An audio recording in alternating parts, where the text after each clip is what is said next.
നമസ്കാരം. മധ്യപ്രദേശ് തന്നെയാണ് ഈ മണിക്കൂറുകളിൽ ദേശീയ മാധ്യമങ്ങൾ നിറയുന്നത്. പ്രത്യേകിച്ചും മധ്യപ്രദേശിന്റെ മുൻ മുഖ്യമന്ത്രിയും മുതിർന്ന കോൺഗ്രസ് നേതാവുമായ കമൽനാഥ് ബി.ജെ.പിയിലേക്ക് എത്തുമെന്നുള്ള അഭ്യൂഹങ്ങൾ വളരെ ശക്തമാണ്.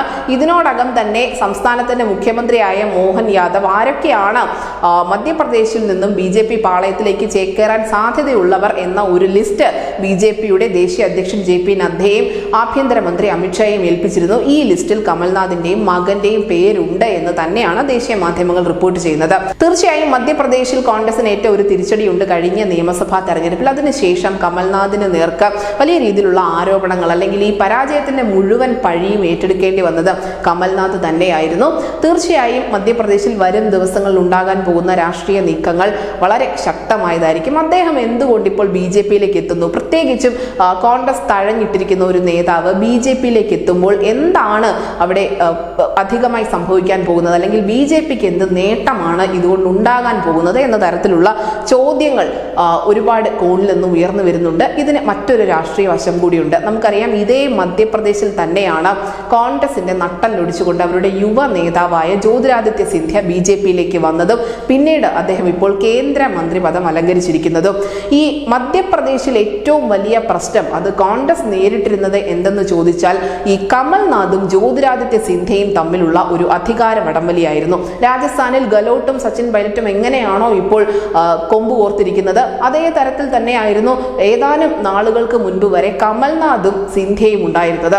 അങ്ങനെ ഒരു വലിയ അധികാര വടംവലി ഉണ്ടായതിനെ തുടർന്ന് തന്നെയാണ് ഒടുവിൽ മനം മടുത്ത് ജ്യോതിരാദിത്യ സിന്ധ്യ കോൺഗ്രസിന്റെ പടിയിറങ്ങുന്നതും ബി.ജെ.പിയിലേക്ക് ചേക്കേറുന്നതും.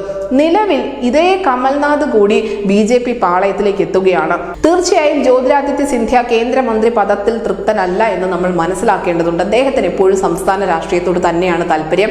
സംസ്ഥാനത്തിന്റെ മുഖ്യമന്ത്രി പദത്തിൽ ഏറുക എന്നത് തന്നെയാണ് ജ്യോതിരാദിത്യ സിന്ധ്യയുടെ ഏറ്റവും വലിയ ലക്ഷ്യങ്ങളിലൊന്നും.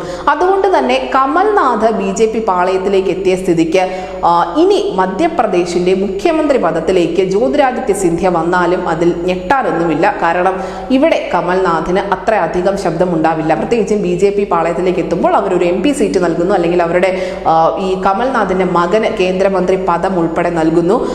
ഇതിൽ കവിഞ്ഞുകൊണ്ട് ഒന്നും ചോദിക്കാനുള്ള ഒരു വലിപ്പം നേതാവെന്ന നിലയിൽ കമൽനാഥിന് മധ്യപ്രദേശിൽ ഇല്ല എന്ന് മനസ്സിലാക്കേണ്ടതുണ്ട്. നിലവിൽ മോഹൻ യാദവാണ് ഈ മധ്യപ്രദേശിലെ മുഖ്യമന്ത്രി പദം അലങ്കരിക്കുന്നത്. നമുക്കറിയാം, മധ്യപ്രദേശിൽ വലിയ തോതിലുള്ള ഒരു പിന്തുണ ബി.ജെ.പി എന്ന പാർട്ടിക്കുണ്ട്.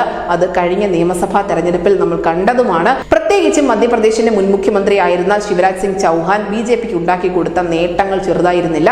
പക്ഷെ പിന്നീട് തുടർ ഭരണം ലഭിച്ച സാഹചര്യത്തിൽ ചൗഹാൻ അല്ല, പകരം അവിടെ മോഹൻ യാദവാണ് മുഖ്യമന്ത്രി പദത്തിലേറിയത്.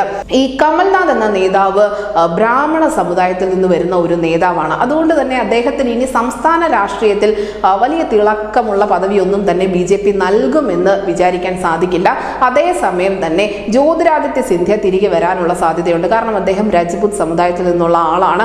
മധ്യപ്രദേശിൽ വലിയ സ്വാധീനമുള്ള ഒരു ജാതി വിഭാഗം തന്നെയാണ് രജപുത് എന്ന് പറയുന്നത്. ഇതെല്ലാം കൂട്ടി വായിക്കുമ്പോൾ നമ്മൾ മനസ്സിലാക്കേണ്ട ഒന്നുണ്ട്. നിലവിലെ മുഖ്യമന്ത്രിയായ മോഹൻ യാദവ് ഒരുപക്ഷെ ഒരു കേന്ദ്രമന്ത്രി പദം ലഭിച്ചുകൊണ്ട് കേന്ദ്രത്തിലേക്ക് പോകാനുള്ള സാധ്യതയുണ്ട്.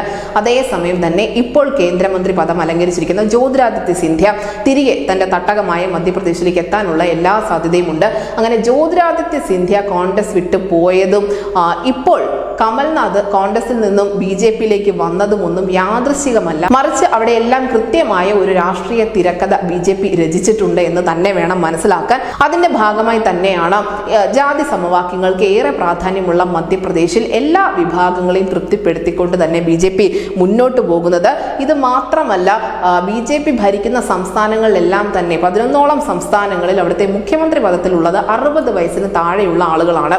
അതുകൊണ്ട് തന്നെ ജ്യോതിരാദിത്യ സിന്ധ്യയ്ക്ക് സാധ്യതകൾ ഏറെയാണ്. മധ്യപ്രദേശിന്റെ മുഖ്യമന്ത്രിയായി അദ്ദേഹം ലോക്സഭാ തെരഞ്ഞെടുപ്പിന് ശേഷം ചുമതല ഏറ്റാൽ പോലും ഞെട്ടേണ്ടതില്ല. കാരണം ബി.ജെ.പിക്ക് കൃത്യമായ ഒരു പദ്ധതി മധ്യപ്രദേശിലുണ്ട്. അതിന്റെ ഭാഗമായി തന്നെയാണ് ഇപ്പോൾ കോൺഗ്രസിന് പോലും വേണ്ടാത്ത, അല്ലെങ്കിൽ കോൺഗ്രസ് തള്ളിക്കളഞ്ഞ കമൽനാഥിനെ പോലും ബി.ജെ.പി കൈപിടിച്ച് കയറ്റിയിരിക്കുന്നത്.